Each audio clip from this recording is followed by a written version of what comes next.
Hello everyone and welcome back to IMO Reviews. Today we are discussing The Black Phone. Directed by Scott Derrickson and starring Ethan Hawke, Mason Thames and Madeline McGraw. A young boy finds himself kidnapped and locked away in a soundproof basement by a masked killer, hearing the voices of a past victim through a black phone to help him escape. But before we go any further, could you be a dear and hit that like button and hit that subscribe button if you haven't already, and please do give us a follow on Instagram. There is a link in the description below. You will be getting access to further content, polls, tournaments, and you even get to have a say in what I review. And of course, we thank you if you do. So jumping straight into what I liked about The Black Phone. Ethan Hawke is really good here. I'm a massive fan of his. I thought he was absolutely sensational in The Northman. But he is wearing a mask for about 90% of this movie. And I understand the choice of wearing the mask. I do think it gives the film a memorable gimmick, if you will. But it hides and detracts so much from Ethan Hawke's superb performance here. I don't think it made him scary, nor did it really make him that intimidating. I just don't really understand that choice entirely. I'm okay with him having masks and wearing them and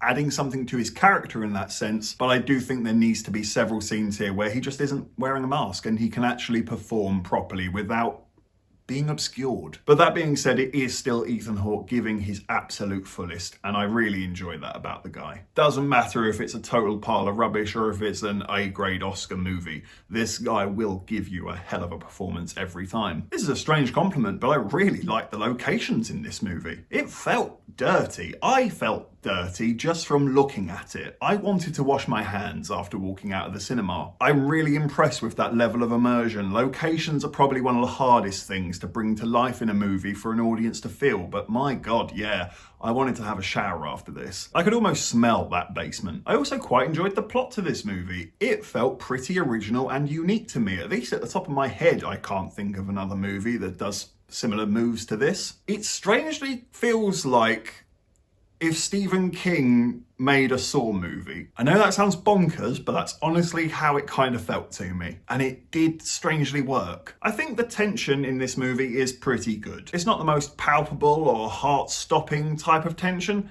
but it is there. You can feel it, and you can feel the craft to this movie being given a lot of thought and effort behind it. I think the music's outstanding here. It's exceptionally haunting, and I did enjoy the editing at times here. It's shot very nicely with some old style of film grain, all adding to the atmosphere of the movie and the 80s nostalgia, and that ultimately is my biggest gripe with this movie. It does everything competently, but for me it just failed to exceed at any one thing. Granted, it didn't fail miserably at any of them either, but I wanted this to be much more pulse-raising and a lot scarier than it actually is. I think the setup is way too long and frankly unnecessary. This is the minorest of spoilers, and I'm only telling you this because I think some people will need a heads up for this, but there is scenes of child abuse in the movie, and some people are just flat out, no, we don't do that. And I understand that. So that's why I wanted to tell you before you blindly walk into this movie and witness that for yourself. It's not comfortable to watch, and personally I don't think it's necessary. It could have easily been implied, had the same impact, and made the movie much smoother, having told the exact same information in 5 minutes flat rather than about 15 to 20. And what only makes that worse is that I don't think the children actors in this movie are that good. Don't get me wrong, they're not bad, and I get it, they're children. I'm not here to crucify them. But this is hard.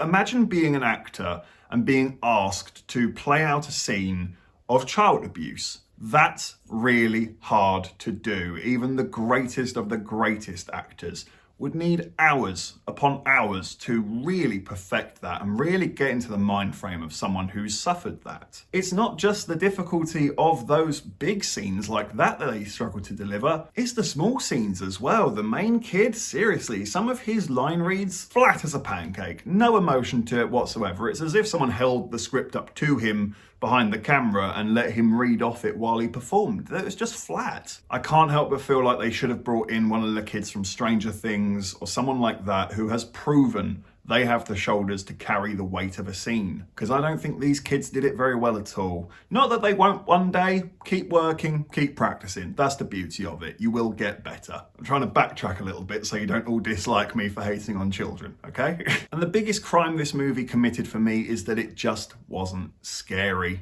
at all. And that is a bit of a double-edged sword, because I do understand what the movie was trying to do. They were trying to make it scary in the sense that these things really do happen. These sort of people actually exist and live among us. It only ever scared me in the sense of being given a reminder that the world is a bad place. It never made me look over my shoulder while walking back to my car that night. I do think this movie has a really good script, but I think it needs tightening up in a few places. Especially in that overly long-winded and messy setup. It needs to be a little bit more free-flowing than it actually is, and it also needs to be a lot scarier. I'm gonna give The Black Phone a 7 out of 10. It has an excellent idea behind it, and it is competently made. And it is made with the best of intentions.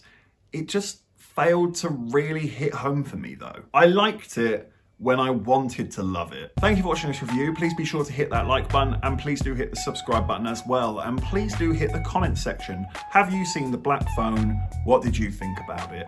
Let me know in the comment section below. Take care, and I look forward to seeing you on the next review.